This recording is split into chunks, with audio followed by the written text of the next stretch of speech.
Boa noite, tudo bem? Como estão todos? Hoje nós temos uma nova live, uma live de importância. Eu digo para vocês que eu sou enfermeiro, mas eu não seria nada sem esses profissionais. E quando a gente fala esses profissionais, eu estou falando da fisioterapia e da fonoaudiologia, certo? Então hoje nós vamos ter a live sobre desafios do tratamento de paciente pós-Covid. Gente, é muito importante. Hoje vai ser a live mais importante que a gente teve. Por quê? Porque a gente está falando em pós-Covid. Aqueles pacientes que ficaram muito tempo entubados, aqueles pacientes que ficaram extremamente fragilizados. Então, hoje nós estamos aqui com a fisioterapeuta Gabriela Baldissera. Se eu falei errado, tu me desculpe. Mas eu sei que é italiano, né? Da terra de Caxias. Não, de Veranópolis, isso, muito bem. A Gabriela, ela é fisioterapeuta, ela é mestre em ciências da reabilitação com ênfase cardiopulmonar e metabólica. É isso, Gabi? É isso. Fala um pouquinho de você, Gabi, agora, por favor. Eu sou há 6 anos, mais ou menos, né? Eu sou fisioterapeuta formada pela UFSPA, Universidade Federal de Ciências da Saúde de Porto Alegre. Fiz meu mestrado na UFSPA também. Fiz pesquisa na área de cardiorrespiratória, com ênfase pulmonar e metabólica. E estou aqui hoje para falar um pouquinho sobre a minha experiência com pacientes pós-Covid, que é uma coisa que a minha especialidade já se mostrou extremamente eficiente, extremamente importante. Então, eu estou aqui hoje para falar um pouquinho sobre isso junto com a Fona, minha colega Thaís. Olá, Tamires, tudo bem? Eu estava dando Olá, boa tarde. Aqui.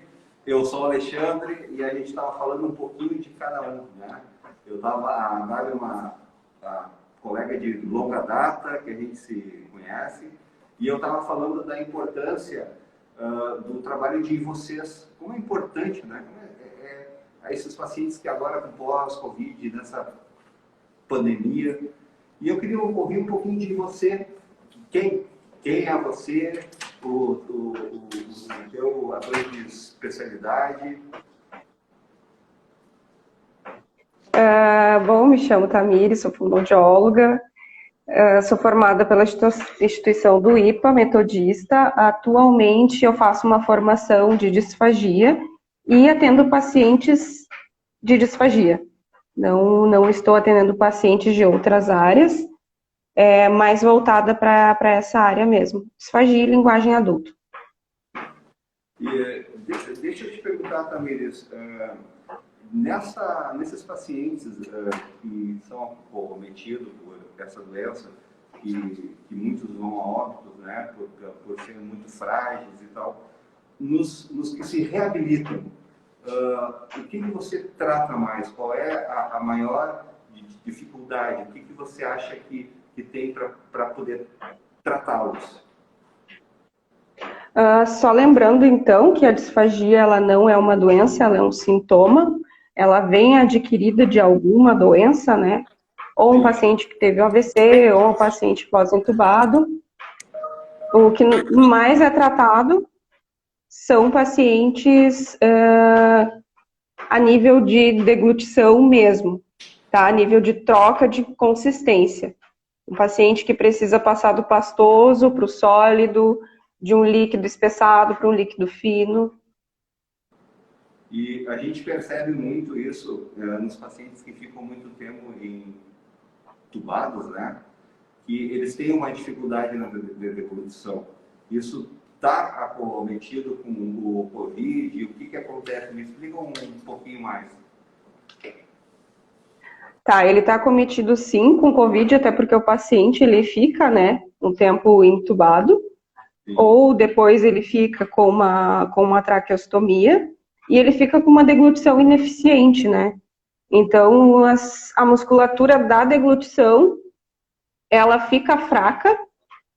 Muitos pacientes já não têm mais um reflexo de tosse, que é importante para uma proteção de via aérea se essa comida ir para o lugar errado, né? Se não ir para a faringe e ir para a laringe, então a laringe tem que devolver essa comida para o lugar certo.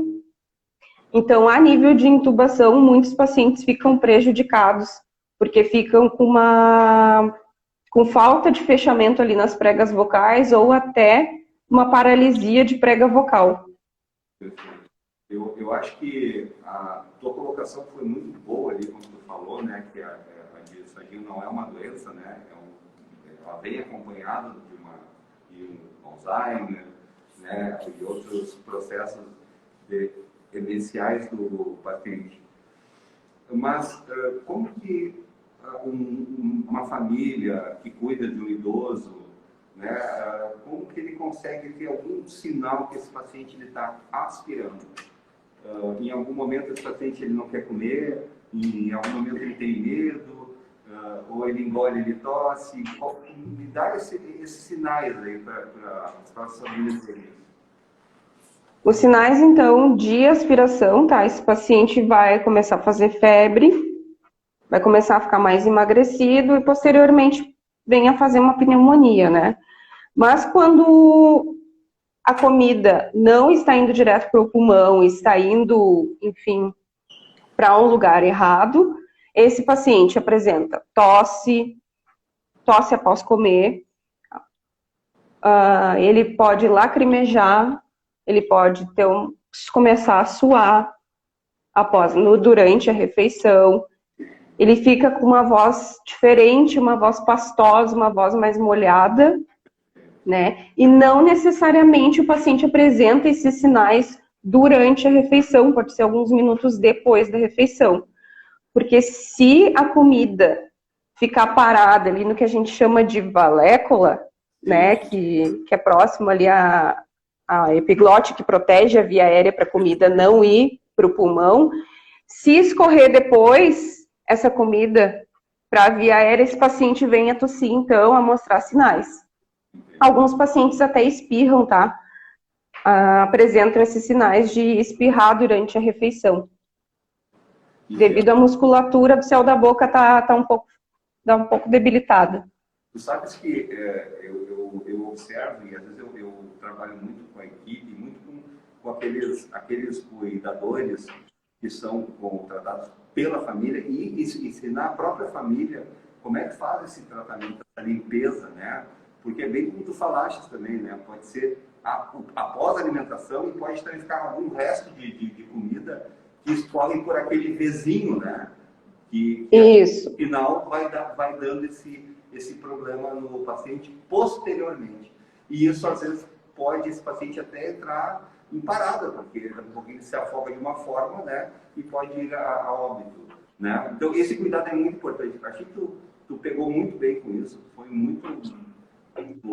colocou muito bem o processo de disfagia. Mas deixa eu te perguntar, os erros mais clássicos assim que a gente percebe quando aquele paciente ele vai para um pastoso, tá? Ele não tem mais líquido, ele não pode ter mais líquido, mas ele vai para um pastoso. Quais são os erros mais clássicos que tu observa, certo? Vendo que os cuidadores ou até mesmo os técnicos eles erram na hora de administrar alguma refeição. Existe o fato dele estar ligado com a TV, então, sei lá, vendo novela, vendo alguma coisa, está associado a isso também? Tá associado, tá. Esse paciente, ele pode estar, enfim, ele não está no nível de distração, TV ligado, rádio ligado. A conversa, né, muitos pacientes não podem falar durante a refeição, né, dar alimento para o paciente deitado, esse paciente tem que estar elevado. Não ofertar a comida com uma colher muito cheia, nem muito vazia. Tem outra questão também. Só deixa eu me fugir aqui só um momento. Aqui é um bate-papo, a gente está conversando. Se estiver tranquilo, o povo sabe que aqui é um bate-papo. É um papo legal que a gente está tendo. Até essas informações vão ser de suma importância, porque o que o profissional fala, o que a Gabi vai falar, o que tu vai falar, vai ser muito rico para aquele paciente que não entende, para aquele técnico que não entende, talvez não tenha o conhecimento, né? Porque isso não é do métier, e para aquele cuidador que precisa ter um cuidado melhor com aquele paciente. Fica tranquilo. Tudo bem. Dar comida para o paciente muito errado, muito rápido, né? Ofertar muito rápido a comida para esse paciente. Não esperar que ele faça deglutição. Assim, ele está deglutindo, ofertou novamente, está deglutindo, ofertou novamente. Isso são fatores assim que acontecem muito, que tem que chamar a atenção muito dos familiares, dos cuidadores, dos técnicos. Pedir para o paciente limpar bem a cavidade oral antes de ofertar a outra colher ou outra garfada, enfim. A gente sempre orienta que seja com uma colher, né? Mas às vezes é ofertado com um garfo. Sabe que a gente não tem esse traquejo. Às vezes em alguns momentos da minha vida, eu já ofertei algum alimento ao próximo, né? E ofertar é querer ajudar, né? É dar para ele ficar bem tranquilo, né? E eu consegui entender essa parte da deglutição da paciência. Às vezes quem está do outro lado vai dar uma colher, o cara não engole, já dá outra colher. E isso vai enchendo dele e muitas vezes, não sei se é da tua ideia, mas muitas vezes aquele paciente com medo, ele acaba não comendo. E acaba tendo um processo de desnutrição. E a gente não sabe o porquê. Isso corrobora? Sim, sim, muito. Que legal. Olha, eu vou repetir que eu acho a fono e a físio importantíssimos para o nosso trabalho. É a continuidade do nosso trabalho. Tanto que a ausculta cervical, acho que todo enfermeiro deveria aprender a fazer, sabe? E deveria fazer para poder entender que é um exame físico do paciente também. Porque é importante ver o que aquele paciente, se ele está pingando, se não está, se está ping, aos pouquinhos. É bem como tu falou, pode vir daqui um mês, daqui 15 dias, uma febre altíssima, e esse paciente está com uma pneumonia aspirativa. Então, querendo te interromper, mas assim, às vezes o primeiro profissional que está na casa é o enfermeiro e o técnico de enfermagem.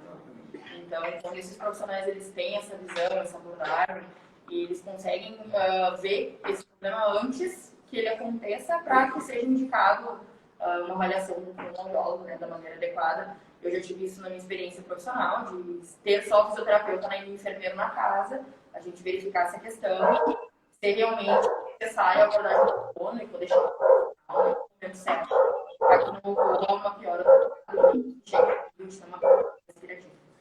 A gente percebe aqui no nosso trabalho que é bem interligado todas as funções, né? Todas as profissões. E é importante, Gabi, é importante. Até eu vou falar agora um pouquinho. Tamir, se tu quiser também dar uma interrompida, pode interromper, também, pode falar também. Sim. É uma roda de conversa e conhecimento, né? Bom. Não, eu ia falar desculpa te interromper. Eu ia falar dos pacientes que não dão sinais, tá? Tem pacientes que não apresentam nenhum sinais, então eles apresentam uma aspiração silente, que a gente chama, uma aspiração silenciosa. Quando vê, o paciente já está com uma pneumonia, tá? Então a fono não consegue investigar porque o paciente não apresenta alteração nenhuma, às vezes nem na ausculta cervical. Eu, quando atendo os pacientes que têm muita alteração na ausculta cervical, eu dou para a família auscultar. Eu digo, ausculta aqui. A minha ausculta, que eu tenho uma deglutição normal. Agora ausculta ele, vê se tu vê uma diferença. Peço para o paciente, conta até 5, vê se tu vê diferença na voz dele. Se a voz dele estiver assim, pede para ele tossir, pede para ele deglutir. É assim que eu sigo mais ou menos na terapia. Mas agora, sabe que a Gabi falou uma coisa importante, né? E é legal porque o impacto do trabalho dela vai ter no teu também. Gabi, deixa eu te fazer uma pergunta. Quando você percebe assim, que está algum ruído, né? Alguma coisa na parte pulmonar nesse paciente, você percebe que existe alguma alteração clínica, qual é a tua ação? Assim, o que tu acha que pode ajudar esse paciente ou ajudar até aquele técnico que está fazendo alguma coisa que não está certo? Eu acho que, primeiramente, a gente tem que avaliar toda a rotina daquele paciente, né? Se o fisioterapeuta, normalmente, ele está mais na casa do que o fonoaudiólogo. Normalmente, é uma frequência maior de atendimento. Normalmente, é 7 vezes, 5 vezes na semana. O fono, às vezes, é um pouco menos.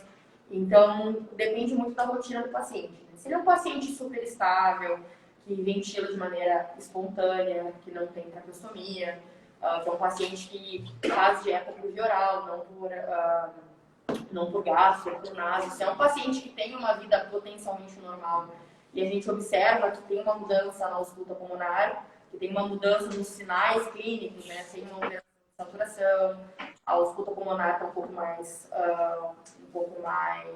pouco diferente, uma ausculta que não está mais limpa, uma ausculta ruidosa, há alterações de frequência cardíaca, frequência respiratória.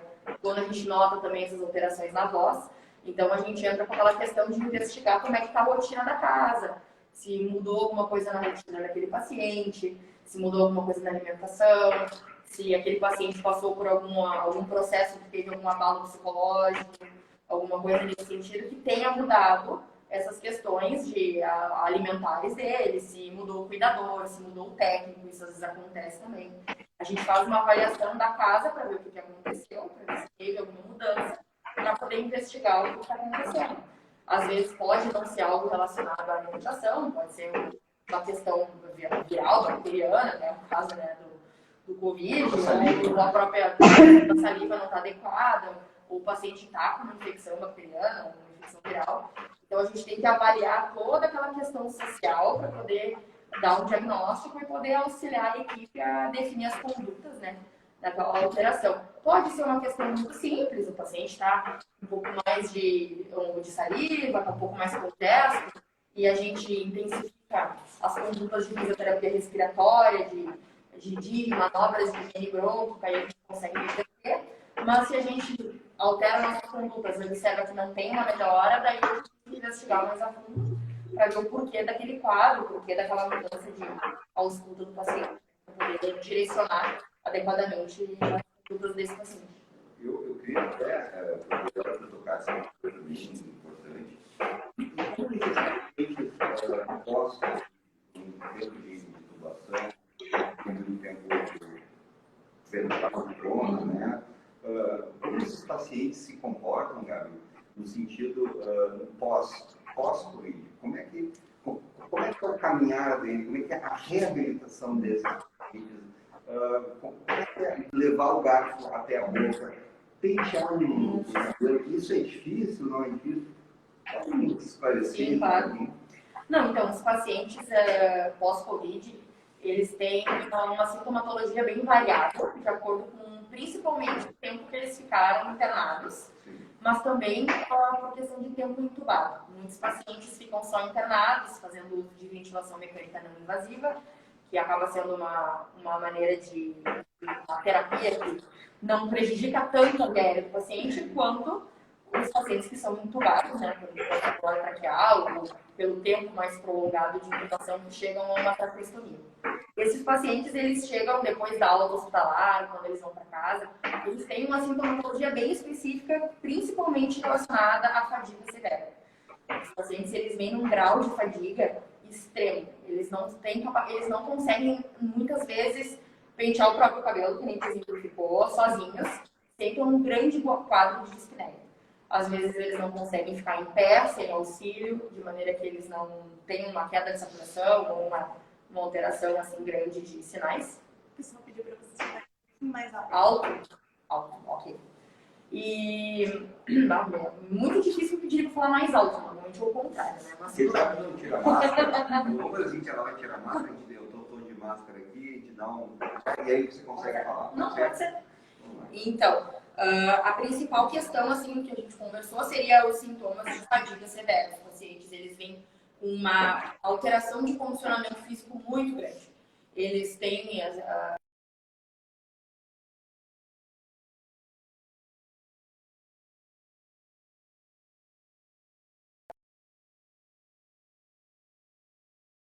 Tivemos aqui uma falha técnica, mas está tudo resolvido. Só foi uma queda de luz e voltou. A Júlia já nos... Sim. Não, então, os pacientes, eles então apresentam uma fadiga muito extrema, uma fraqueza muscular muito severa, né? Pelo tempo em ventilação e também pelo tempo restrito ao leito, porque o paciente intubado é um paciente que está sedado, ele perde muita massa muscular, ele não faz nenhum movimento de maneira ativa. Então, isso faz com que haja uma perda muito grande de massa muscular e, por consequência, de condicionamento físico global. Outra questão que a gente vê muito além da fraqueza muscular, os pacientes eles têm alta com uma tosse normalmente remanescente, assim, normalmente seca e muito persistente. Então eles ficam muito incomodados com aquela tosse, tudo que eles vão fazer, qualquer movimento, qualquer esforço físico que eles vão fazer, eles já desencadeiam uma crise de tosse junto, claro. Não, é uma tosse bem forte mesmo, é como se fosse uma tosse bem... nada super seca, mas uma tosse que, como eles são pacientes que cansam já por qualquer movimento, aquela tosse cansa muito mais eles. Então, eles já têm essa questão da fraqueza muscular, da queda, da diminuição de condicionamento físico e uma tosse muito frequente e muito difícil de manejar. Isso é um dos principais sintomas que a gente vê nesses pacientes. E alguns apresentam até assim, questões de confusão mental, muito por causa desse período todo que eles passaram, assim, até os pacientes mais jovens, os pacientes que tiveram um quadro mais, não digo leve, mas que conseguiram sair melhor do hospital, às vezes apresentam um pequeno quadro de confusão, de esquecimento, e muito por questões nutricionais associadas também, de falta de oxigenação. Então, tudo isso a gente tem visto nesses pacientes. Mas a fadiga, sem dúvida, é o principal sintoma que a gente vê e é o mais importante de todos. Porque a tosse o paciente vai manejando, as demais alterações o paciente vai manejando, mas a fadiga, o paciente ele fica impossibilitado de voltar para casa e fazer suas atividades básicas, as atividades que ele fazia antes de ter a internação. Então, a fadiga muscular, sem dúvida, o descondicionamento físico, a fraqueza e a fadiga são os principais sintomas que a gente verifica nesses pacientes pós-Covid. Então, a gente tem uma ideia muito grande, né? Uma ideia, né, clara, exatamente, do que esses pacientes passam. Né? O quão eles sofrem, né, com esse processo. E quando a Gabi trouxe pequenas coisas, eu digo para vocês que é subir uma escada de 1 degrau. 1 degrau. Os caras sentem uma falta de ar, os pacientes sentem uma falta de ar muito grande. Certo? E a física ali naquele momento, certo? Ela vivencia isso. Ela quer reabilitar e tem vários manejos. E aí eu te pergunto, algum manejo de sintomas, respostas de pacientes com Covid, alguma coisa que você possa ensinar, mostrar, falar um pouquinho? Sim, acho que a principal questão que engloba o tratamento dos pacientes é uma boa avaliação. Né?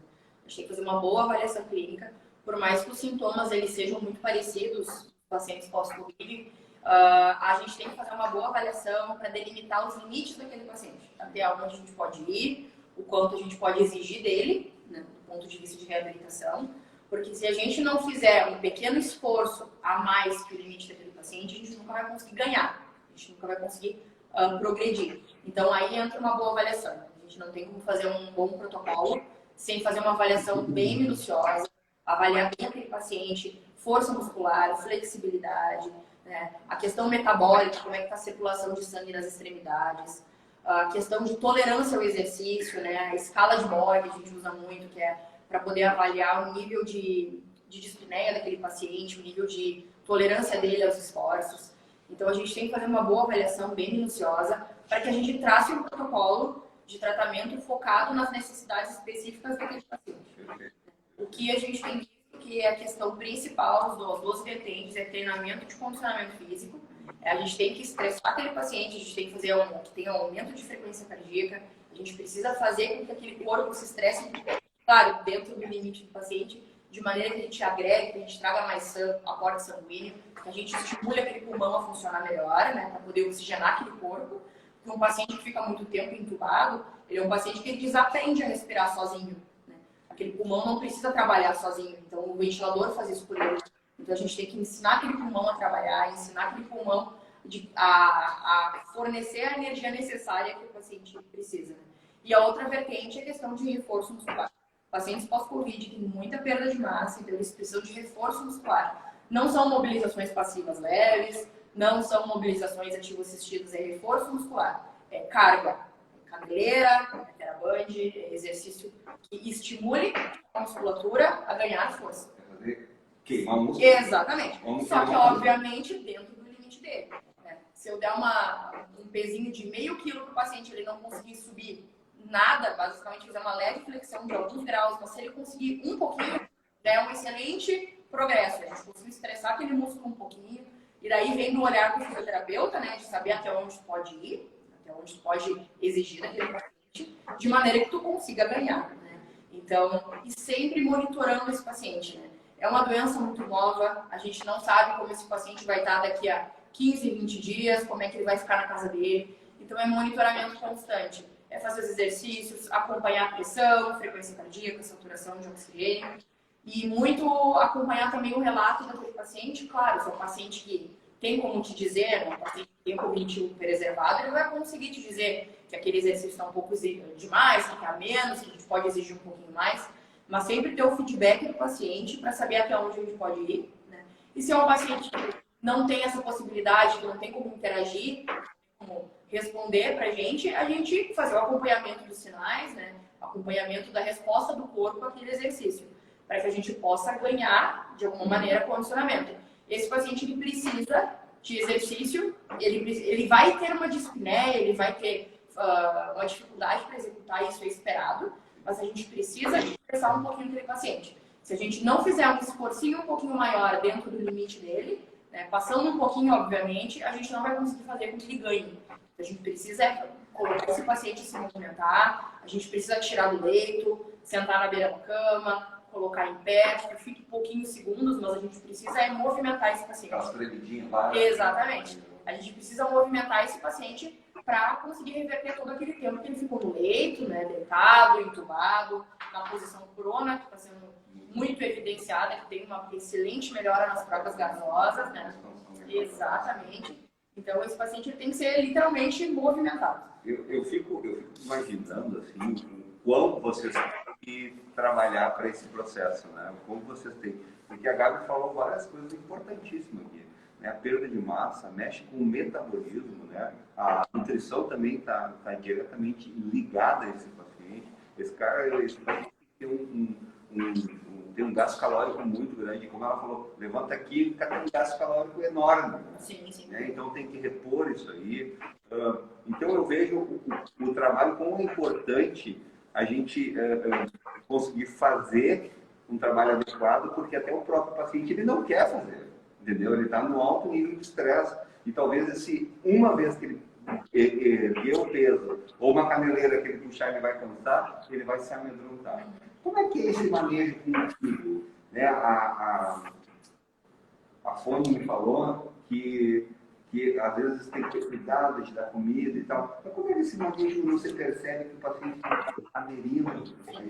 A abordagem, assim, eu acho que a principal abordagem que a gente tem que ter com o paciente é uma comunicação adequada. A gente tem que sentar com ele no dia da avaliação, conversar, explicar, deixar sempre bem claro que é normal ele sentir algumas coisas, que é normal ele sentir medo, que ele passou por uma situação muito delicada na vida dele, que é normal sentir esses receios, ter essas dúvidas.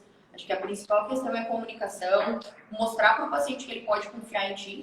Né? Acho que isso é uma coisa muito importante, trazer o paciente para ti nesse sentido. Ele confiar que o que tu está fazendo vai trazer benefício para ele.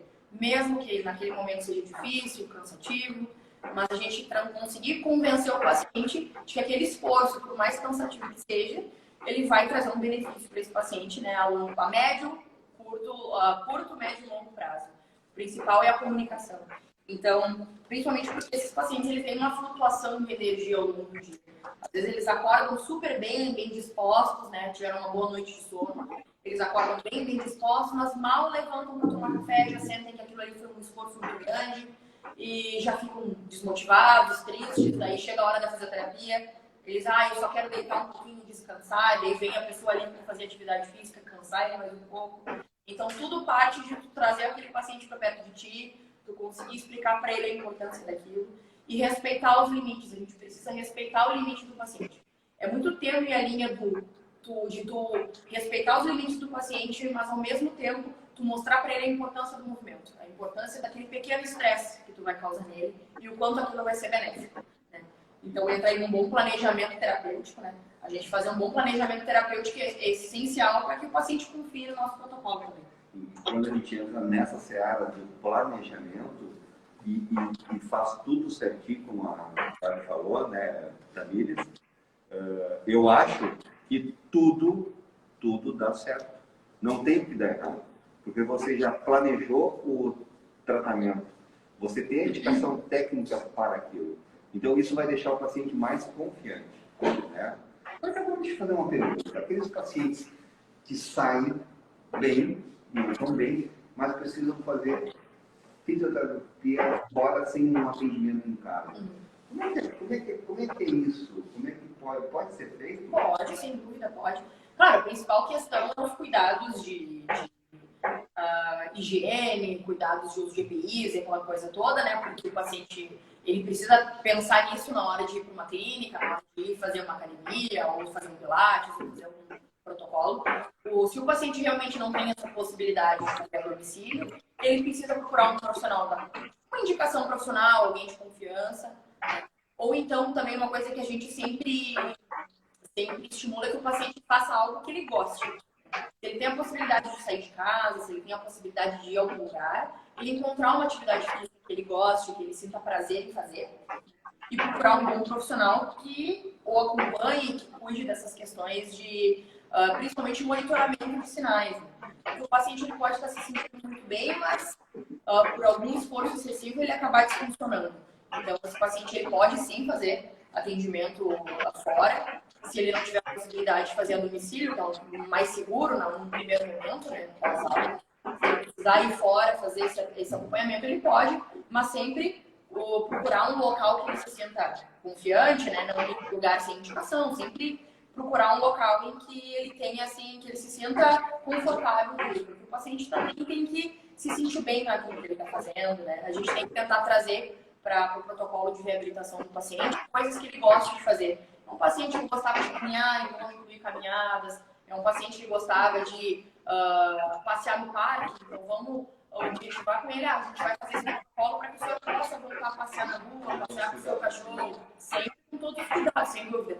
Mas no momento que a gente traz a realidade do paciente, a gente traz a realidade do paciente para o protocolo de reabilitação, a gente consegue uma adesão maior também, né? Então, se o paciente, o senhor vai fazendo isso dessa maneira, a gente vai conseguir que o senhor volte a trabalhar. Eu tenho um paciente atualmente que ficou 15 dias entubado, 1 mês e meio internado, e o objetivo dele total é: eu quero voltar a trabalhar. Ele faz 2 meses da alta dele, ele conseguiu voltar a trabalhar. Então, a gente objetivou todas as condutas nisso. Vamos atingir a meta. Eu quero voltar a trabalhar, então vamos fazer teu protocolo focado nisso. Como é que é o teu trabalho? Fica em pé, tu trabalha mais usando tais musculaturas, né, tais grupos musculares, então todo o foco girando em torno do objetivo do paciente. A gente tem que unir o nosso como terapeutas, como profissionais, e o do paciente, né? Que ele tem uma expectativa depois de ter passado por uma situação tão séria, de nem ficar internado, incubado por um tempo. E com relação a vocês, em relação a vocês da fome, qual é o maior desafio de vocês no pós-Covid que vocês enfrentam hoje? Tamires? O maior desafio, assim, é o paciente não querer realizar, né? O maior desafio é ele achar que não vai conseguir. Daí entra muito a questão que a Gabi falou, né? Um acompanhamento, talvez, que a gente tenha que ser mais minucioso, fazer o paciente confiar na gente, porque o maior prazer que a pessoa tem na vida, um dos maiores prazeres é comer, sentir o gosto, é sentir a textura, a temperatura, né? E alguns pacientes, eles foram privados disso, né? E alguns, eles voltam não sentindo gosto, não sentindo temperatura. Eu não sei se está muito quente, não sei se está gelado. Bota uma colher gelada na boca dele com um gostinho de limão, ele não sabe que gosto é. Né? Então, isso é um grande desafio. E aí a recusa, às vezes, de fazer a terapia. Porque assim como a Gabi levanta o peso e o paciente cansa, eu também tenho que fazer o paciente levantar um peso para a língua e ele cansa. Porque às vezes ele vem com uma língua bem larga, né, da intubação, ele não tem força para fazer para levar o bolo da comida que ele mastiga lá para a garganta para poder engolir. E aí eu fiz 10 sessões de língua para dentro e para fora e esse paciente já cansou, ele diz, eu não quero mais. É encantador a gente ouvir isso pelo fato, sabe, como tu falaste, a Gabi falou que tem um gasto de energia incrível e você precisa gerar essa energia nele, certo? Ele precisa comer para ter essa energia. Só que ele não sente o gosto disso, né? Então ele não sente o cheiro disso. E talvez ele não sente a vontade de comer. E aí é muito importante o profissional planejar. É muito importante o profissional entender isso. E ter a sutileza de passar isso para ele, né? Tanto para aqueles pacientes que entendem ou para aqueles pacientes que não entendem. Não, é que a gente também tem que entender que o lado do paciente ele ficou tanto tempo dentro do ambiente hospitalar, tanto tempo sendo o tempo inteiro abordado, manejado, medicamentos, exames. Então é um paciente que está saturado um pouco daquela... Tá literalmente de saco cheio, perdão pela palavra, assim, mas sim, ele não. está saturado, ele está muito cansado. Então o paciente, ele vai para casa, ele acha que vai ser diferente, ele acha que ele vai para casa e a vida dele vai voltar ao normal da noite pro dia. Então quando ele chega em casa e ele vê que ele não tem força para fazer a barba em pé no banheiro, ou que ele não consegue levar o garfo até a boca com a comida sozinho, ele se desmotiva, ele se entristece. Então ele não tem vontade de receber o físio, não tem vontade de receber o fono. É um paciente que a gente tem que entender aquele quadro de aquela tristeza, aquela situação que ele está passando e trazer para ele a importância daquilo que a gente está fazendo para que a vida dele volte ao normal. Mas essa adesão que a Tamires disse, que é a principal dificuldade, é muito por causa dessa revolta. O paciente passou por uma situação muito difícil, né? Então ele simplesmente ele não quer mais, ele está cansado. Ele está no nível de estresse. Ele diz, eu não aguento mais, eu quero desistir. Chega. Então a gente tem que conversar, explicar, olha, já passou por coisa muito pior, agora tu tá na tua casa, vamos em frente, vamos seguir, vai ser difícil, mas a gente vai conseguir. E isso eu acho que é a principal limitação que a gente tem mesmo, né? Conseguir convencer o paciente que aquilo ali vai passar.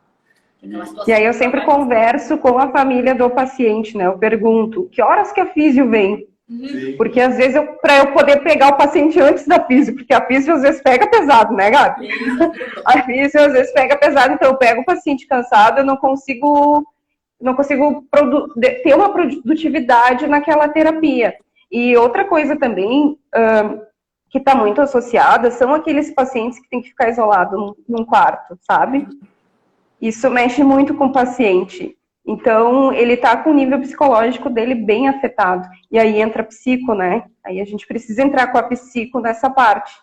Porque ele está isolado no quarto, a família está na sala, na cozinha, conversando, e ele não pode conversar, ele não pode sair. Então, o psicológico desse paciente está afetado também. Não é só o paciente que saiu da alta hospitalar.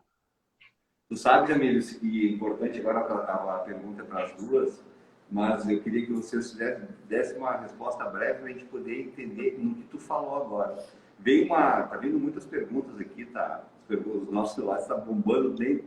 O nosso papo está tão bom que eu não consigo ler essas perguntas, mas eu vou ler aos pouquinhos. Veio aqui uma pergunta do HD Moraes. HD Moraes, é que está bem branquinho, eu não consigo ver de direito.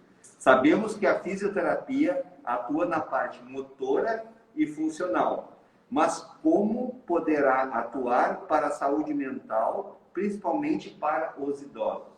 Tu falaste muito bem, psico. Mas e vocês que estão ali na linha de frente? Querendo ou não, assim, quando a gente está lidando com esses pacientes, a gente tem que receber as queixas deles e entender e abordar de maneira, tentar tornar aquele momento o mais leve possível, né? Nós, nem a físio nem a fono, a gente tem preparo para lidar com questões psicológicas, né? Obviamente, isso é para o profissional da psicologia, mas assim, só da gente conseguir, da gente ouvir esse paciente, da gente receber aquelas queixas, da gente entender que aquilo que ele está sentindo é uma coisa real, que não é só manha ou vontade de não fazer a terapia. Isso é uma coisa que ele já se sente mais abraçado, ele se sente mais bem recebido. Então, quando a gente escuta, a gente conta experiências, a gente conta para eles que a gente já viu outros pacientes passando por isso e se reabilitando, a gente trazendo a nossa experiência também com o profissional, com outros pacientes, isso dá um consolo para esse paciente. Ele vê que ele não é o único, ele não está passando por aquilo sozinho. Tem mais pessoas passando por aquilo também. A gente consegue, de alguma maneira, trazer um conforto para esse paciente. Mas dá uma carga emocional, né? Sem dúvida. Dá uma carga emocional que vocês têm que trabalhar. Dá, e às vezes o familiar chega para falar assim, olha, eu preciso conversar. O paciente tal, ele não tá te trazendo isso, mas durante o dia ele tá assim, ele não tá bem, eu preciso conversar contigo. Às vezes a gente precisa abrir um leque para a família também, né? Claro que a gente chega, conversa com o paciente, a gente pergunta, como é que o senhor dormiu? Tá tudo bem? Como é que foi sua noite? O que o senhor fez ontem? Como é que foi com a físio? E a físio tá legal? Mas daí na hora que a gente sai dali, a gente pergunta pro familiar também, a gente mostra essa preocupação pro familiar, porque é importante que eles nos tragam isso também. Eu acho que os profissionais em geral de saúde, né, eles têm uma carga muito grande, né, a gente já trabalhou isso nas outras lives, né, o quanto também eles sentem isso, de poder ajudar e a ansiedade de poder ajudar, às vezes atrapalha um pouco, né, Gabi? Sem dúvida, a gente tem que dar uma segurada naquela vontade que a família tem de fazer tudo. Isso mesmo. E isso é importante. É conseguir fazer a direção correta entre a família, o paciente e até mesmo aquela equipe que está ali para construir junto o quê? O que a gente quer? A gente quer o melhor para o paciente. E é dessa forma. Hoje você vai levantar meio quilo até o antebraço. Aqui depois você mais meio quilo, depois 1 quilo, 2 quilos, 3 quilos. Às vezes a família tem dificuldade de entender que o paciente não vai melhorar na velocidade que a família quer, né? E às vezes o paciente está ali se esforçando, dando o máximo, e a família fica na volta com aquela expectativa de querer que tudo melhore muito rápido. Então, às vezes, a gente também tem que sentar com a família, que nem a Tamires disse, conversar, né? Pegar o ponto de vista do paciente, pegar o relato dele, mas também conversar com a família, né? Ver qual é o relato da família, como é que realmente estão as coisas, né, no ambiente familiar, para a gente, de alguma maneira, tentar auxiliar nisso, né? Para poder superar as expectativas tanto do paciente quanto da família. Porque nem sempre as expectativas são iguais. Às vezes o paciente quer uma coisa, a família quer outra. E às vezes o segredo é tu conseguir manejar e equilibrar isso de alguma maneira, né? Para tu conseguir... Às vezes a ansiedade da família acaba frustrando o paciente. Sim. Então ele acaba não se saindo...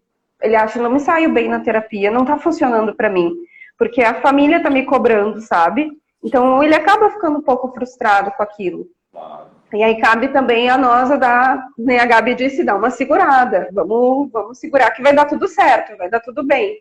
E aquela coisa, senta todo mundo junto, conversa, explica e vem dar também deles com aquilo que eu falei desde o início. Mostrar, tu tem que trazer o paciente para ti, a família também. Tu tem que mostrar que o que tu tá fazendo tá sendo feito dessa maneira, porque tu como profissional avaliou isso e a família tem que confiar em ti, o paciente tem que confiar em ti. Porque ninguém vai conseguir fazer um milagre da noite pro dia, mas se todo mundo se comprometer, né? Porque às vezes a gente deixa tema, principalmente assim, pacientes que têm um nível de atividade um pouquinho maior, a gente deixa tema de casa, deixa orientações. E às vezes eu chego e pergunto, às vezes eu não tenho tema, porque eu vou todos os dias, mas a fono vai ter. Fez o tema da fono? Não fiz. Eu falei, tem que fazer o tema da fono. E a mesma coisa, a fono fiz, fiz. A gente sempre fica juntos, se conversando, se apoiando, porque uma precisa da outra, né? Só assim pra gente conseguir ganhar conseguir progredir com esse paciente de uma maneira mais efetiva. Isso é fundamental. Isso entra no trabalho multidisciplinar. É isso? Sem dúvida. Então, isso é importante, vocês estarem focados com os enfermeiros, com os fonos, com o físico, com a nutrição, com a TO também, Sim, né? Com a psico, sei lá, com toda a equipe. Com a equipe né? médica. Com a equipe médica, né? Com a equipe multi, né? Que a gente precisa colocar e deixar isso muito claro. E quando a gente fala isso, eu quero que tu fale brevemente sobre adesão e problema. A adesão do paciente, assim, questão de prognóstico é uma coisa que varia realmente de paciente para paciente. Vou falar um pouco do que eu tenho visto com os meus pacientes, assim, o prognóstico tem sido muito bom, né? Sem dúvida, o histórico pré-Covid do paciente tem influenciado muito. Pacientes que tinham um bom nível de atividade física, pacientes que não eram fumantes, pacientes que não eram sedentários, pacientes que tinham já uma vida mais ativa, estão respondendo mais rápido do que os pacientes que são pacientes mais idosos, com uma limitação funcional maior. A adesão ela é realmente bastante difícil no início e em função daquela revolta, daquele cansaço do paciente, mas os pacientes eles têm apresentado resultados rápidos, eles têm apresentado resultados bons, têm apresentado uma melhora de condicionamento físico bem evidente. Então, do ponto de vista da físio, assim, o prognóstico ele é muito bom conforme o paciente vê que aquele resultado está acontecendo. Assim, a principal coisa é que às vezes de madrugada uma mensagem no WhatsApp: ah, Gabi, hoje eu consegui ir no banheiro sozinho. No dia de manhã me ligava o paciente dizendo que conseguiu pela primeira vez fazer a barba em pé sem precisar da ajuda do técnico de enfermagem, né? Então, ou até já me ligaram para contar progressos da fono. Hoje eu consegui pela primeira vez comer sozinho. Então, assim, essa alegria, essa questão de o paciente ver o resultado dele é o que vai garantir um bom prognóstico lá no final. Até agora, sem dúvida, a gente tem poucos casos, né, de pacientes que tiveram alta, que estão fazendo fisioterapia, é uma coisa muito nova, que estão fazendo fono também, é uma coisa muito nova, mas assim, com bons profissionais e com a gente trazendo o paciente para o nosso lado, mostrando para ele que aquilo tem resultado, a ideia é que o prognóstico seja sempre algo bem positivo, assim. Pelo menos na minha prática clínica tem sido. E bem rapidamente, o que tu achas na adesão, onde aquele paciente ele não sente o gosto, não sente o cheiro, o que tu achas, qual é a tua dica que tu pode nos dar, Tamires, para que esse paciente possa se alimentar melhor ou ele possa aderir melhor ao tratamento? A dica, né, é sempre a colaboração da família nisso, né, a família seguir as orientações da fono, a postura correta para comer, se o paciente não consegue ficar com o pescoço muito parado, coloca um rolinho atrás, né, o paciente ficar elevado, não deita o paciente depois de comer para não ter o refluxo. São as orientações que, às vezes, uma coisa muito simples muda muita coisa depois, né, uma coisa muito... Parece pequena uma orientação, mas é uma orientação que evita do paciente para o hospital, voltar para o hospital, que é uma coisa que a gente não quer que ele volte. Ele já está saturado de ir para o hospital, ele não quer mais ver aquilo, então a gente tem que evitar isso, né? E, como a Gabi disse, são pacientes que estão tendo um prognóstico bem bom, assim, e a nível de texturas, de sabores, de gostos, eles voltam a ter um paladar, um olfato com muita estimulação. Tem que ter muita estimulação. Às vezes peço para a família também, bota ele para sentir um cheiro, pede para ele fechar o olho, sentir um cheiro e me diz que cheiro é esse. É um café, é um sabão em pó? Né? É uma fruta? Perfeito. Então acho que o principal dica é a cooperação, é isso? Agora tivemos um blackout aqui na nossa live. Voltou de novo. Ainda bem que a gente tem gerador, tava chuva. Mas é bem normal, quem entra ao vivo é ao vivo. Não tem o que fazer. E ainda bem que eu tenho duas lindas moças e profissionais de trabalho aqui, fazem a gente ficar segura mesmo em falar, né? Tamires Miranda, fonoaudióloga, especialista em disfagia. Parabéns. Quase. Parabéns. Obrigada. Eu queria ter mais 2, 3, 4, 5 horas, porque é um prazer falar com pessoas que entendem do assunto, que sabem o que o paciente precisa, sabe até mesmo, como o Tony falou ali, faltou de novo, isso é alguma coisa. Sabe exatamente o que o paciente precisa, sabe exatamente a necessidade e complementa com toda a família. Gabriela Baltzera, de Veranópolis. Né? Da família, eu sou da Parabéns, Gabi, parabéns pela tua explanação, parabéns. Sabe, eu fico impressionado cada vez mais impressionado e seguro de trabalhar com pessoas como vocês, né? E de ter uma equipe que a gente confia de olhos fechados, para ela chegar e dizer, olha, esse é o foco, vamos nesse foco, sabe? Vamos cuidar da saúde, porque o nosso objetivo em comum de equipe é o quê? Tratar esse paciente, dar um resultado mais rápido, mais ágil. E trazer qualidade de vida, trazer que no qualidade de final vida. das contas é isso que a gente quer. O paciente já passou por uma situação tão complicada, né?